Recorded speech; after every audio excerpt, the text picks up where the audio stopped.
So welcome back, everyone. I hope you're enjoying this new series that I'm doing on Thursdays, Stupid Criminals. So, a little critique. I read through the comments section and messages that I received. I was never meaning for this to be a commentary on if someone is rich or poor or uneducated. You can be educated and still be stupid. You can be rich and still act like a fool. So it was never meant to be that. These people have done some stupid things and they have committed crimes. And that's all this is about. And the other comment that I got a lot of was that people, they're like, well, so and so does this, the same thing, they do that, and they are, have a very high production value. Yeah, they're also currently, and I had to write this down, I got this on a card here, there are 4,997 makeup and cosmetic videos. Of those 4,997, how many of them put on makeup correctly? How many of them don't? Are you going to go tell all 4,000, almost 5,000 of them that they don't put on cosmetics correctly? Because I understand that I'm not trying to make a huge production out of this. I'm not doing a giant intro. I'm not doing screen, over my back or, my shoulders. I'm not a nightly news telecast. This is just for fun, people. Enjoy it. All right. So, case number one tonight. Brian Leak, age 23, from Osling, New York. Police were called to report of a break-in, and Blake took off running and almost got away. He decided to hide from police and ran quite a good distance from where they went to take the report from a break-in. So he ran and ran and ran, and then he jumped a couple fences, and then decided that he was going to hide behind a bunch of trees. And unfortunately for Brian Leak, age 23, from Osling, New York, he broke into the compound for Sing Sing Penitentiary. Yes, he scaled the fence and broke into prison. And of course, he was on video climbing the fence, getting over the fence, and then running onto the grounds. They knew exactly where he was.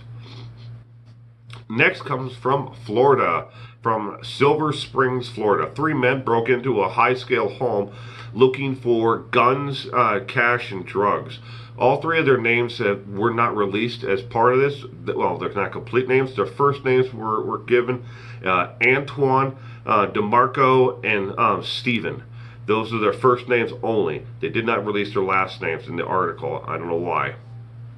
But they broke into the home looking for guns, cash, drugs, and as they were going through the home looking for other valuables, since they couldn't find any cash, they didn't find any guns, they stumbled upon three jars that were sitting on a coffee table, and they picked them up and they took them. Believe the three jars were filled full of cocaine.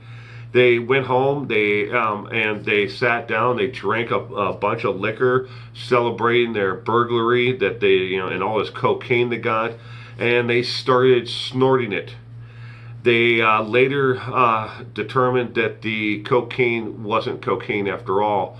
It was the cremated remains of the owner of the home and her husband and his two dogs. They died in a fire, and they're cremated, but they were arrested. All three of them were arrested, and they were featured on not only local television but national television for being the dumbest criminals in America.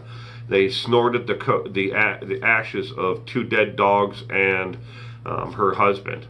They were caught dumping the ashes illegally, and again, they did it behind a convenience store, and the camera from the convenience store and the gas station next door had them on surveillance. Their license plate was picked out and everything else. The remainder of the ashes were given back to the lady who lost her husband and the two dogs. So there's a good outcome that way. So Robert Taquan had took part in a tradition with his son's elementary school, and it was take your son or daughter to work day. Robert Kwan didn't have a job, but he still checked his son out of school, like all the other parents did that day. They, kid went to school half time. They went and picked him up early, and then they were supposed to go to work with them that day. Well, Robert Taquan, not having a job, decided to rob a pet store. He took his son along with him and then forgot his son there as he was leaving the robbery. He was smart enough to turn around and go back afterwards, and he surrendered, giving back the cash and being reunited with his child. Next one is out of Los Angeles, California. Two men are standing in line at a Starbucks waiting to place their order for coffee when a third man came in from the outside, barged past the two who were standing in line, and walked up to the counter. When the clerk came over to the register, the third man threw coffee on the clerk and then pulled out a gun and said, "Give me all the money in the cash register." And he obviously wasn't the brightest of individuals because the two men he cut in line in front of were on-duty police officers in full uniform. It did not release his name in that. The only thing that was in the actual paper there was basically what I read to you. This next one's out of Fresno, California. Caroline is her name. No last name was listed in the actual report. This was in the ink blotter on criminal history out of Fresno. Caroline was stopped at a DUI checkpoint after a basketball game, and the cars drive through. They come up to a stop. They say, "Hey, we're doing sobriety check. Are you okay to drive?" Yeah, yes. Okay. Well, have a good night. Drive on. And so she got up to the checkpoint, came to a stop, and they said, "We smell strong smell of intoxicants coming from the car. Have you had anything to drink?" She said, "Yeah, I'm most likely drunk, but I'm not as drunk as my husband, and he's the one in the car. He's in the car behind me." Being as helpful as she is, she ratted out her husband in the car behind her. Both of them were arrested and charged with DUI. Stephen Johnson. This is Poughkeepsie, I think that's how you pronounce the town. Sorry if I'm mispronouncing that. Tried to rob a 7-Eleven at gunpoint. When the clerk pushed the panic button, then passed out, fainted right there in the area. He didn't get any money at all, but he was caught on surveillance. And the clerk passed out. He reached over and grabbed a pack of cigarettes and set his gun down on the counter when he went to go grab the cigarettes, forgot the gun, and then ran out of the store since he wasn't going to get any cash. And then he jumped a fence, and the police arrived pretty quickly because the clerk had pushed the panic button for a robbery. When they arrived, they found the gun sitting on the counter, and the clerk passed out. They initially thought that the robber was still in the store and that the clerk had been shot. Doing a quick canvass, they figured out the clerk had passed out and that the assailant left his gun behind. And then they received a call from a panic alarm system that the sheriff's department's impound lot had just been broken into. When they all turned and looked out the door, directly across the street from the 7-Eleven and about a half a block down is the sheriff's impound yard. Yes, Stephen Johnson ran from the robbery, leaving his gun behind, and broke into the sheriff's impound yard and was found hiding in a minivan that was there it was being held because it was part of a crime scene. Next, no name was given in this one. Beaver Creek, Ohio. It's never a good idea to faint. Another fainting story. Passed out. When you're trying to commit a robbery. A gentleman walked into a bank there and walked up to the teller and was about to hand the teller a note, but displayed the butt end, the handle of a gun, and was just about to hand the note to the teller when he passed out. Well, he never got to the actual robbery part. But what makes this case more interesting is they called medics, and while the medics were on the way there and he started to come to a little bit, he then handed the note to the teller that said, "Put all the money in a bag. This is a robbery." And then showed her, displayed the butt end of his gun again in his waistband while he was passed out, laid out on the floor. He was arrested for armed robbery, bank robbery. So, next one from Baton Rouge, Louisiana. Mitchell Deschelets walked into a hotel there and asked the clerk for a room. However, the problem with that is it wasn't a clerk at a hotel. He had walked into the state troopers substation thinking it was a hotel and was promptly arrested for DUI. When they did the breathalyzer on him, he blew almost 3 times the legal limit for being too impaired to drive. Next one is from Albuquerque, New Mexico. Samantha Petitol decided to shoplift a computer from her local Walmart center. It was a display model that was there for people to look at and try out. She was successful at detaching the safety alarm cable without the alarm going off, but hiding the laptop underneath her clothing and walking out of the store. Unfortunately for Samantha, she was followed out of the store by 10 police officers.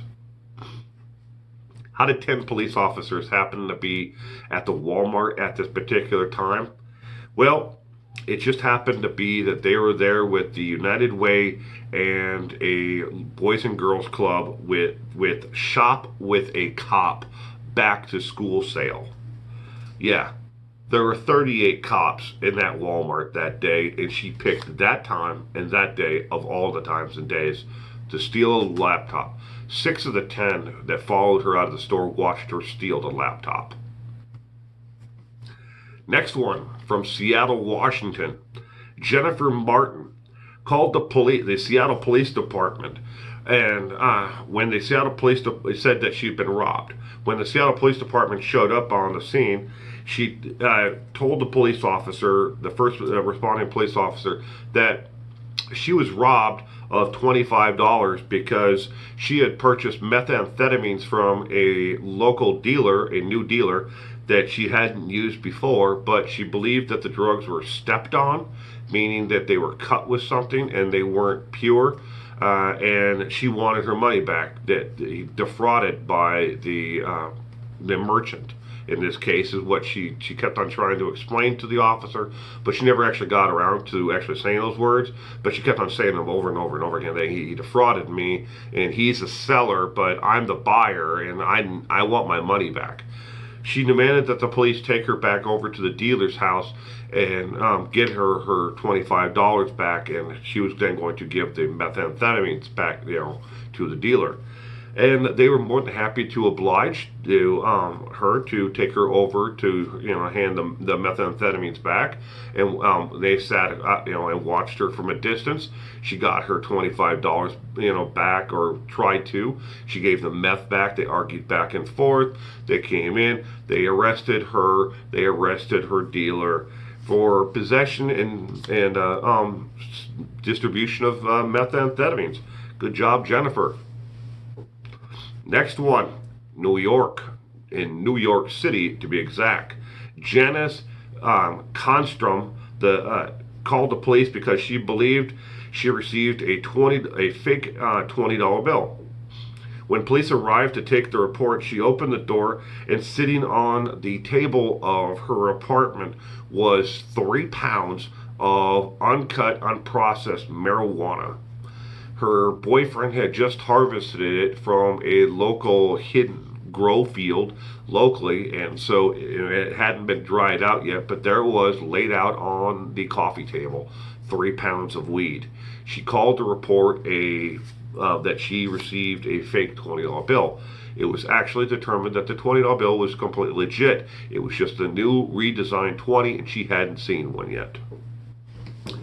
So, next one, and it's also the last one. This one comes from Augusta, Georgia. It involves, this is his real name, Bubba McQueen and Tyrell Smith. The two men entered a local Target store and wanted to return a copier that they had purchased earlier in the day, along with the inks that they had purchased earlier in the day.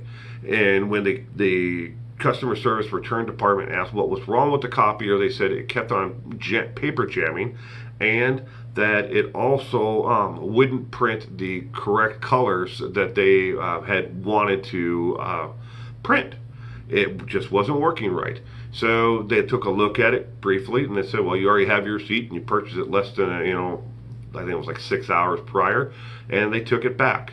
But when they went to open it up and process, put it all back, in the box the way it was, and tape it shut so they could send it back to the manufacturer, Target store, they found out that in the printer itself, what the paper jam was, he was trying to counterfeit $100 bills, and the paper was getting jammed. He had printed one side successfully, cut it out, and it was trying to send the cut bill through, and the wheels just couldn't pick it up, and it was jamming because of that.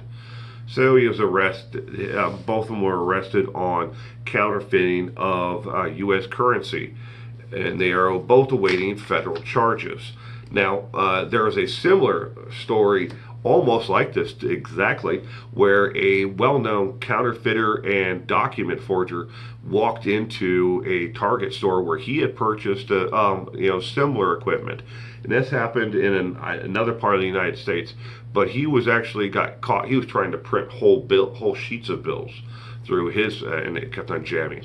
So the moral of the story in both stories, the Target was the place that they both bought the printers, but the moral of the story is don't try to print counterfeit money with an Epson printer, Epson laser printer to be exact. That's what kept on jamming.